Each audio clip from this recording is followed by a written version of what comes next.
బుజ్జి బుజ్జి ఏమైందిరా? ఎందుకు తలలా కొట్టేసుకుంటున్నావు? నాన్న గౌతమ్ అక్క బావ అందరు కలిసి ఏం చేశారు తెలుసా? ఏం చేశారు? వాళ్ళని హాస్పిటల్కి తీసుకెళ్ళి అబ్బా ఎలా చెప్పను. బుజ్జి బుజ్జి బుజ్జి అదేంట్రా? పెళ్ళొద్దంటే పెళ్లికి పనికిరాను అంటావా? నువ్వు అసలు కన్న తండ్రివేనా? కన్న తండ్రిని కాబట్టే కంగారు పడుతున్నావయ్యా. నువ్వు ఆపు. నువ్వు నాకు ఒక్కగానొక్క కొడుకువి. నీకొక కొడుకు పుడితేనే కదా మన వంశం వృద్ధి అయ్యేది.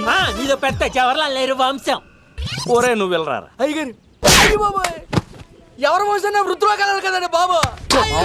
బుజ్జికి ఏదో టెస్టులు చేయించారంట కదా, ఏమైందిరా? వాడికి నువ్వు ఆపు. ఏమైంది? ఏం లేదు మనోడు పెళ్ళొద్దా. పాలివ్వకపోతే పాలేరుని కొట్టినట్టు ఆడపిల్లని కొడతావేరా? నిన్ను కొట్టలేక అసలు వీడికి